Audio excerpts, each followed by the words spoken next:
Hello friends, welcome to my YouTube channel. जैसे कि हम लोग झारखंड बीएड एंट्रेंस एग्ज़ाम के लिए टीचिंग एप्टीट्यूड के सीरीज़ को स्टार्ट किए थे, जिनमें से ये 19 नंबर क्लास है। इससे पहले 18 क्लासेस हो चुकी हैं। अगर अभी तक आप लोगों ने इन क्लासेस को नहीं देखा है तो आप लोग चैनल पर विजिट कीजिए, प्लेलिस्ट है वहाँ पर मिल जाएगा। 18 क्लासेस को कर लीजिए और यहाँ पर इम्पॉर्टेंट क्वेश्चंस ही कराए गए हैं। आज हम लोग 15 इम्पॉर्टेंट क्वेश्चंस को करने वाले हैं। जितने भी क्वेश्चन है ये बाइलिंगुअल चलेंगे, जिससे हमें अंडरस्टैंड करने में ईजी हो सके। और आप लोग टेलीग्राम ग्रुप से ज्वाइन हो जाइएगा, जिसमें कि मैं आपको ये PDF प्रोवाइड कर दूँगी और आप क्लास के बाद उस PDF से प्रैक्टिस कर सकें। ठीक है, इससे क्या होगा कि आपका जो प्रिपरेशन है वो स्ट्रॉन्ग हो जाएगा। तो चलिए फिर स्टार्ट करते हैं। पहला क्वेश्चन को देखते हैं। पहला नंबर क्वेश्चन है, राष्ट्रीय शिक्षण योजना और प्रशासन विश्वविद्यालय NUEPA मुख्यतः देश से संबंधित है। इंग्लिश में देखेंगे, national university of educational planning and administration is mainly concerned with. तो 4 ऑप्शन है, देखते हैं इसका करेक्ट आंसर क्या होगा। यहाँ पर पहले से मेंशन किया हुआ है। ऑप्शन 1 है शैक्षिक पर्यवेक्षण, जिसको एजुकेशनल सुपरविजन बोलते हैं। सेकंड है शैक्षिक एकता एजुकेशनल यूनिटी। थर्ड है शिक्षा नीति में प्रबंधन यानी कि मैनेजमेंट इन एजुकेशन पॉलिसी। और फोर्थ है शैक्षिक मूल्यांकन एजुकेशनल इवैल्यूएशन। तो इसका करेक्ट आंसर क्या होगा, यहाँ पर देखिए ऑप्शन सी इसका करेक्ट आंसर हो जाएगा। शिक्षण नीति में प्रबंधन management in education policy is the correct answer. Next second number देखते हैं, ये इंपॉर्टेंट है। ठीक है, इसको समझना है अच्छे से। एक 25 वर्षीय लड़के का IQ क्या होगा जिसकी मानसिक आयु 16 वर्ष है। देखिए IQ निकालने हम लोगों को आना चाहिए। जैसे पिछले बार का एग्ज़ाम में, एंट्रेंस एग्ज़ाम में IQ का डायरेक्ट फॉर्मूला पूछा था। तो IQ कैसे निकाला जाता है, जिसको इंटेलिजेंट क्वोशेंट बोला जाता है। IQ is equal to mental age होगा। ठीक है, आप लोग इसको नोट डाउन कर लीजिएगा। IQ is equal to mental age upon, यहाँ पर फिजिकल एज या फिर आपका जो है ओरिजिनल एज को यहाँ लिख सकते हैं, मल्टीप्लाई 100 करेंगे। ठीक है, IQ is equal to mental age upon physical age या फिर ओरिजिनल एज इंटू 100 करेंगे। तो ये फॉर्मूला डायरेक्ट पूछा गया था। हो सकता है इस बार इस फॉर्मूले को यूज़ करके IQ निकालने दे सकता है, तो हमें अच्छे से इसको प्रैक्टिस करके जाना है। तो चलिए फिर देखते हैं तो इसका आंसर क्या होगा। तो 25 वर्षीय लड़के IQ निकालेंगे। मेंटल एज कितना है, मानसिक आयु मतलब मेंटल एज कितना है 16 है, अपॉन जो फिजिकल एज है, ठीक है, ओरिजिनल एज कितना है 25 इंटू 100 करेंगे। 25 से इसको 4 बार में काट देंगे। अब 16 इंटू 4 करेंगे तो कितना होगा 64, इसका करेक्ट आंसर हो जाएगा। यानी कि ऑप्शन ए फर्स्ट वाला जो है करेक्ट आंसर हो जाएगा। इस तरह से ही आप लोग अपने से प्रैक्टिस कर लीजिएगा कि कैसे निकाला जाएगा। 2-3 बार प्रैक्टिस करेंगे तो हो जाएगा। कई बार ऐसे भी होता है कि IQ दे दिया जाता है और मेंटल एज यहाँ पर नहीं होता है, और आपका जो है ओरिजिनल एज भी दे दिया जाता है। तो इस तरह से इसको सॉल्व करना होगा। चलिए फिर थर्ड नंबर को करते हैं। जैसे कि यहाँ पर मेंशन है, आपका आंसर होगा ऑप्शन ए। बाद में करेंगे तो आप यहाँ से आंसर देख लेंगे, जिससे कि अच्छे से आप समझ जाएंगे कि कौन सा क्वेश्चन का आंसर क्या होने वाला है। थर्ड नंबर क्वेश्चन को देखते हैं। किसी व्यवसाय का चुनाव देश पर निर्भर करता है। फर्स्ट ऑप्शन है प्रवेश में आसानी। सेकंड ऑप्शन है व्यवसाय में उत्पन्न आय। थर्ड ऑप्शन है शिक्षार्थी की रुचि और कौशल। और फोर्थ ऑप्शन है एक छात्र द्वारा स्कूल में सीखे गए विषय। तो देखिए इसका करेक्ट आंसर क्या होगा।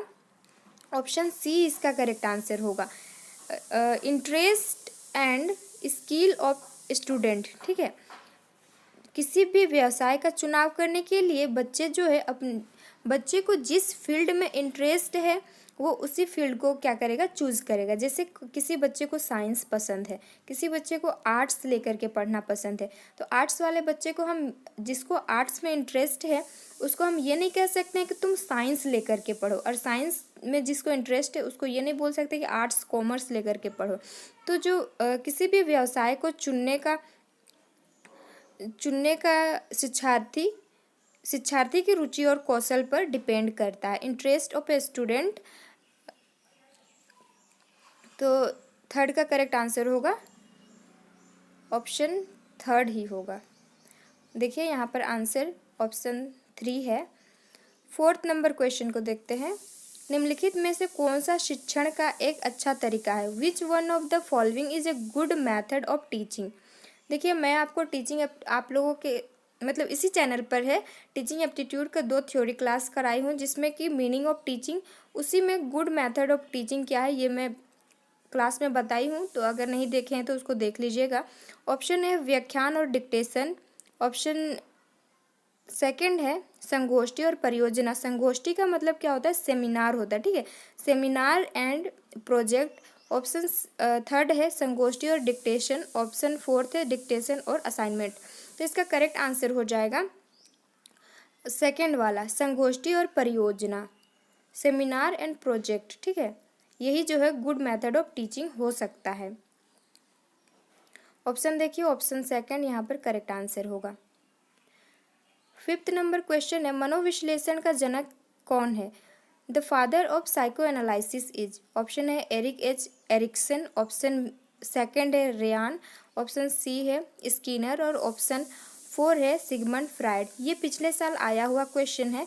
तो देखिए इसके जो जनक मनोविश्लेषण के जनक कौन है, इसका करेक्ट आंसर होगा ऑप्शन 4 सिगमंड फ्राइड होगा। यहाँ पर देख सकते हैं ऑप्शन 4 है करेक्ट आंसर। नेक्स्ट ये बहुत ही इम्पॉर्टेंट है, सर्व शिक्षा अभियान की शुरुआत कब हुई थी? ठीक है, ऑप्शन ए है 1998। ऑप्शन सेकंड है 2004 है। थर्ड है 2001 और 2006 है। तो इसका आंसर आप देख सकते हैं ऑप्शन थर्ड जो कि 2001 है। सर्व शिक्षा अभियान का लक्ष्य क्या था, इसको आप लोग अच्छे से देख लीजिएगा। तो इसका जो लक्ष्य था ना, वो 6 से 14 वर्ष तक की आयु के सभी बच्चों को निःशुल्क प्राथमिक शिक्षा प्रदान करना इसका लक्ष्य था, ऑब्जेक्टिव, और आप कह सकते हैं एम था। ठीक है, आप लोग को यहाँ पर एक टॉपिक मैं बता दे रही हूँ जिसको आप एक बार अच्छे से पढ़ लीजिएगा। स्कूली शिक्षा से संबंधित समकालीन मुद्दे, ये एक टॉपिक है, इसको आप एक बार जरूर से रीड कर लीजिएगा। नेक्स्ट देखते हैं 7th नंबर क्वेश्चन, जो कि है एनसीटीई का पूर्ण रूप क्या है? एनसीटीई का पूरा नाम क्या है? ऑप्शन ए है national council of technical education. Option second है national curriculum for technical education. Third है national council of teacher education और फोर्थ है national curriculum for teacher education. तो इसका करेक्ट आंसर देखिए क्या होगा, ऑप्शन थर्ड इसका करेक्ट आंसर हो जाएगा। National council of teacher education जो है एनसीटीई का पूरा नाम होगा। ठीक है, एनसीटीई का फुल नेम होगा। तो यहाँ आंसर देखिए option third will be the correct answer. 8th number question है एनसीटीई की स्थापना कब हुई थी? यानी कि national council of teacher education की जो है स्थापना कब हुई थी?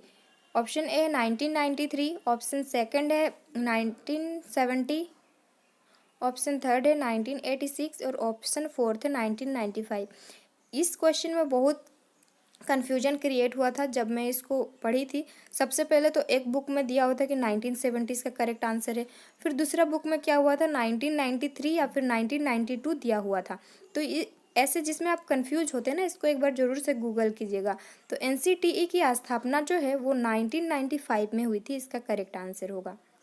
तो यहाँ पर देखिए आंसर क्या है, option 4 will be the correct answer. 9th number question है राष्ट्रीय शिक्षा नीति 2020 कब लागू हुई?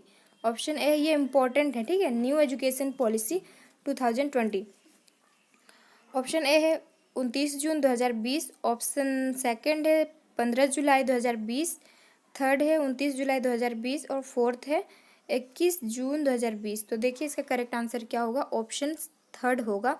29 जुलाई 2020 को जो है नई शिक्षा नीति लागू की गई थी। इसमें क्या होता है, वर्तमान शिक्षा नीति अभी जो चल रहा है ना 10+2, इसको बदल करके 10+2 को बदल करके अभी क्या किया गया है, न्यू एजुकेशन पॉलिसी में 5+3+3+4 के पैटर्न को फॉलो करता है, जिसमें स्कूली शिक्षा को 15 साल कर दिया गया है। ये सब इम्पॉर्टेंट है, आपको ज़रूर से एक बार पढ़ लेना है।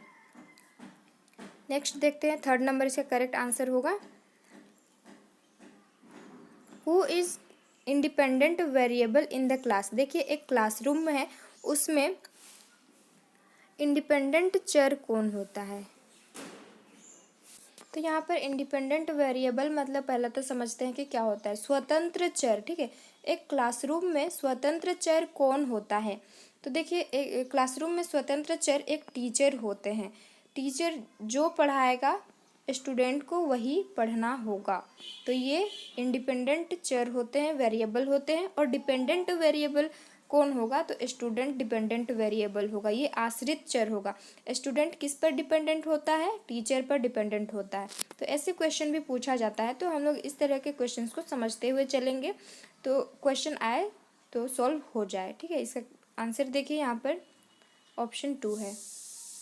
11th नंबर क्वेश्चन है, स्वस्थ शरीर में स्वस्थ मन का निर्माण ही शिक्षा है, किसने कहा है। देखिए स्टेटमेंट बहुत इंपॉर्टेंट है, एक दो बार जरूर से पढ़ लीजिएगा। स्वस्थ शरीर में स्वस्थ मन का निर्माण ही शिक्षा है, ये किसने कहा है।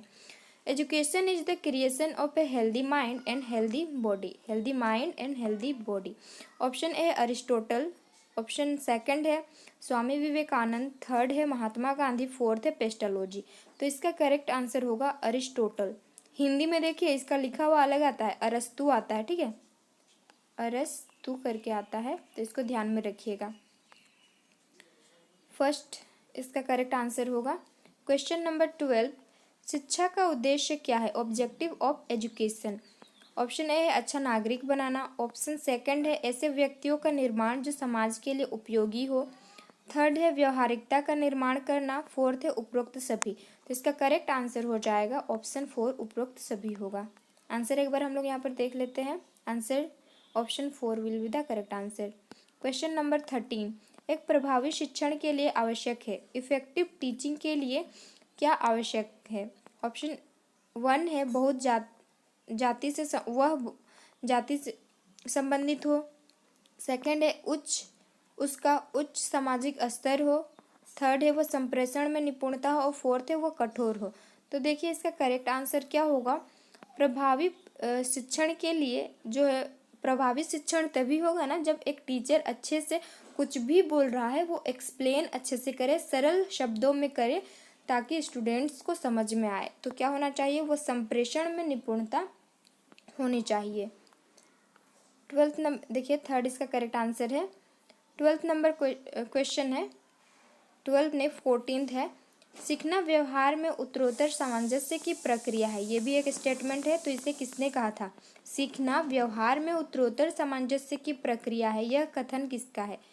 ऑप्शन ए है क्रो व क्रो, सेकंड है स्कीनर, थर्ड है प्याजे, और फोर्थ है कोहलर। तो इसका करेक्ट आंसर होगा स्कीनर ने कहा था, सीखना व्यवहार में उत्तरोत्तर सामंजस्य की प्रक्रिया है।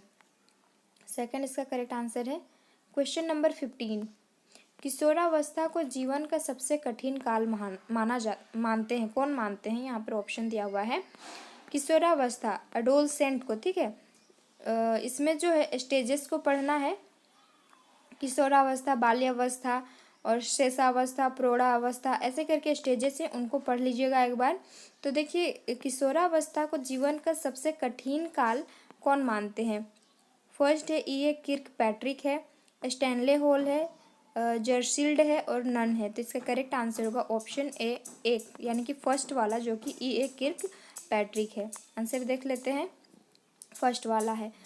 तो देखिए यहाँ पे 15 इंपॉर्टेंट क्वेश्चन हम लोगों ने कर लिए हैं, ये सारे के सारे इंपॉर्टेंट हैं क्वेश्चन, इसी तरह के पूछे जाते हैं एग्जाम में। ठीक है, और इससे पहले आप लोग देख लीजिएगा, हिंदी का प्रीवियस ईयर पेपर को मैं कराई हूँ, 15 क्वेश्चन है, तो उससे हम लोग को देखना है कि पैटर्न कैसे आता है, किस टाइप का क्वेश्चन आता है, और किस किस व्याकरण में किस टॉपिक को टच करता है, जिससे कि हमें हेल्प मिल सके। तो हमें प्रीवियस ईयर पेपर को ज़रूर से देखना है। आज इंग्लिश की क्लास आएगी, प्रीवियस ईयर पेपर का डिस्कशन हम लोग करेंगे, तो आप लोग उस वीडियो को भी ज़रूर से देखिएगा।